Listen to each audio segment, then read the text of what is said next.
Hello and welcome to Trash to Track. In this episode I'm going to be looking at this Bachmann A4 that's been sent in by Johnny. He contacted me via Facebook to say it was running along and disaster. The rear driving wheel has come adrift, bending the side rods, making Sir Nigel Gresley as it stands a non-running engine. Now my suspicion is the axles have split, very common with Bachmann models. And indeed it looks exactly like that, but the wheel is wedged in there because of that damaged rod.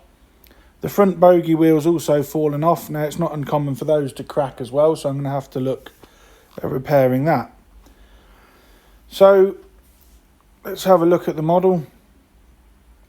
It's properly wedged in there, so I'm going to take the body shell off. Now to remove the body shell on one of these, there is a screw underneath the smoke box and one underneath the cab floor, or the foot plate should I say. And then the chassis and body shell should separate, and this is the split chassis design of A4. And there we go. So that's freed that up. The body shell's in good condition, only needs a light dusting. Now, getting my hex nut driver, I'm going to try and remove the side rods. I'm just checking everything over here to make sure nothing else is damaged. It is only that rod there that's bent, so hopefully I'm going to be able to straighten that. Otherwise I've got to buy a whole new set of valve gear for this side of this model. So 2.5mm hex nut driver to remove the crank pin. That will allow me to remove the rod and remove the wheel. I am going to try and straighten the rod in situ. I don't want to take these apart if I can help it because they're very complex to get back together. And removing the wheel, and look at that, axles are in two halves. That's properly broken, that has. Yeah, the axle's completely failed, snapped in half whilst running, and the wheels have obviously gone out of quarter and damaged the rods. So I'm going to have to order some new axles up. That rod should be able to be bent back into being straight, but I'll have a look at that in a moment. I'm going to remove the base keeper plate to check on the other two axles. Now to do that you have to remove the screw that holds the rear truck in place. There's also a spring in there, so you have to be careful of that when you remove that. Taking out the other two screws and then the whole chassis base plate, including the front bogey and catastrophic truck, should all lift off. So now all the screws are removed. It lifts up from the rear and unclips from the front. You got to be careful because the rear catastrophic truck is wired for pickup as well. And then it just lifts away, and yeah, the front axle is also showing signs of cracking. So I'm going to replace both the front and rear axle. The middle axle with the drive gear on is actually okay. That isn't showing any signs. And because that's not 3D printed or pattern part, I'm going to leave that in place. So I'm just going to gather all the bits together. But there's the failed axle, completely separated in half. It's lucky that this model has got the squared off axles, making quartering very, very easy.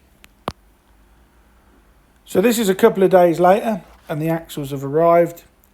As you can see, or just about see, I have straightened that rod out, and now I can start by rebuilding. Now these replacement axles were very loose, even though they were marketed for an A4, so a tiny spot of Loctite super glue was applied just to keep them in place.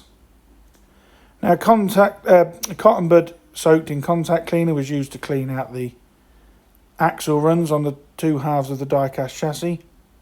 People may balk at the idea, but I'm not going to separate the two chassis halves. There's no need to.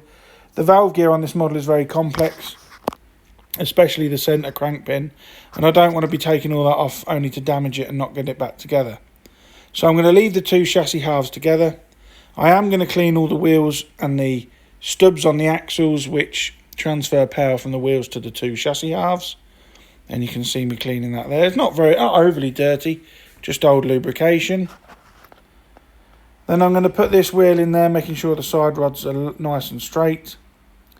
And then lining the other wheel up using the squareness of the axle. It helps it greatly in quartering the wheels, and they're pushed together. I will check the back-to-back measurements with a set of digital calipers. But by and large, the quartering's correct. The newly straightened side rod put back, and then the crank pin is put back in. I start the crank pin off just with finger pressure and then tighten with a hex nut driver. So once that crank pin is back in place, I during this filming here, in my haste, I start lubricating the axles with some Pico Electrolube.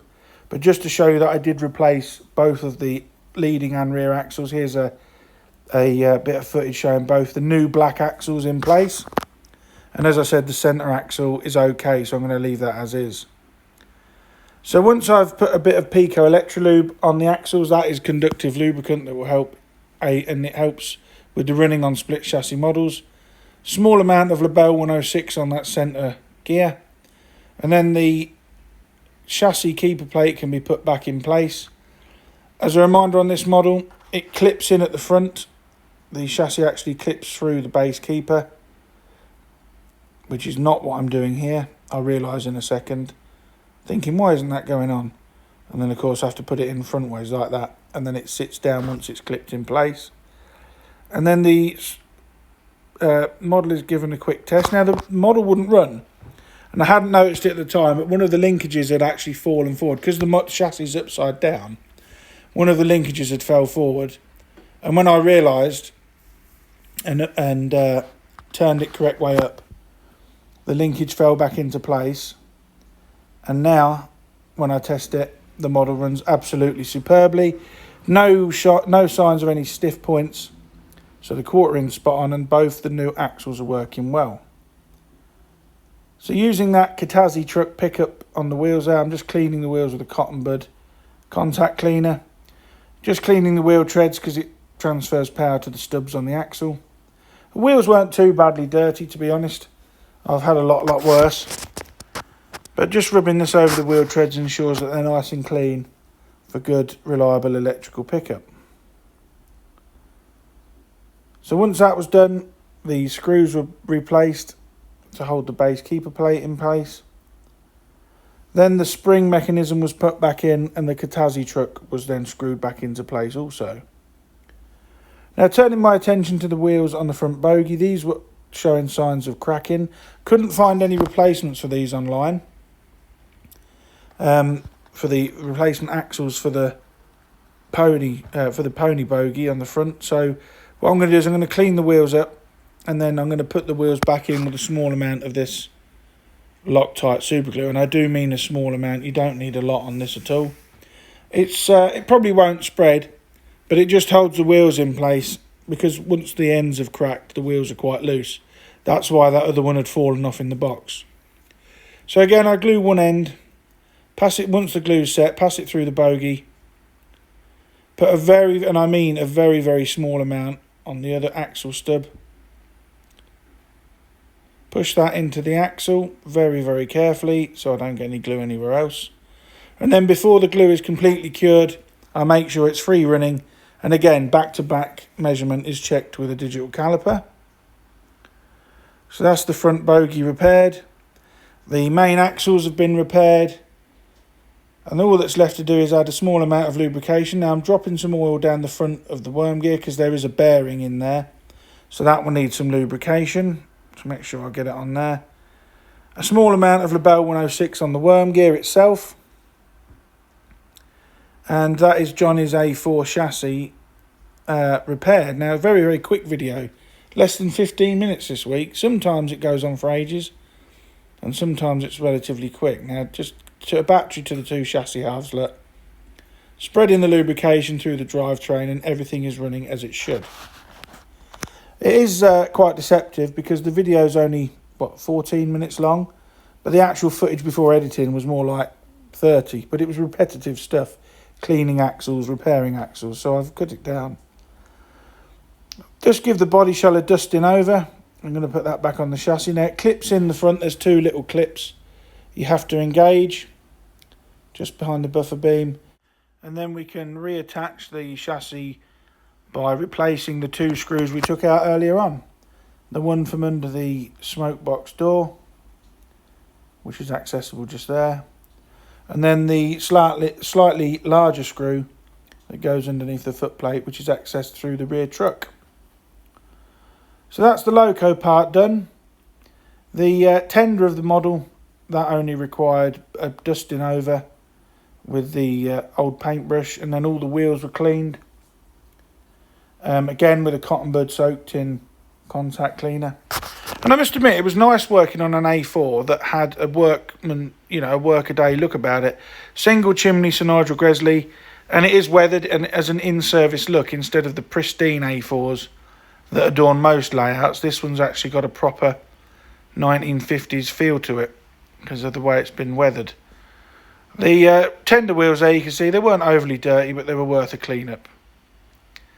It was then on to the test track to make sure that everything was running smoothly, and as you can see, Johnny's A4 is now ready to go back into service on his layout, and hopefully those new replacement axles will last a good long while and we won't have any more catastrophes like he had when this model destroyed itself running on his layout. The Bachmann A4 is a nice model. Personal preference, I prefer the Hornby one, because I do believe, and I stand to be corrected, but I believe the Bachmann model has its origins with tricks, which makes it just so slightly under scale. That's what I was told or read online once about the Bachmann A4, but it's still a very handsome looking model. And these split chassis A4s really do run well. I used to have a DCC fitted one, and it was an absolutely superb runner. As is this one, now it's been repaired. If you've got an engine or anything you'd like to see featured on the channel, repaired, DCC fitted or anything else, send me an email, dansmodelrailways@gmail.com. Have a look again, it's sent over, and who knows, may even feature in an episode all of its own, just like Johnny's A4. So I'll leave you now some shots of his A4 running around the Trains for You test layout, because it's DC, so I took it there for a spin. And it was running around on these Pullman cars for the best part of half an hour, having a thorough test before I sent it back home. And I can hope you'll agree we've managed to rescue this lovely looking A4 and reactivate it back to service. I'd like to thank you all for watching Trash to Track again. Please like, share and subscribe, and I will catch you guys in the next video. Bye for now.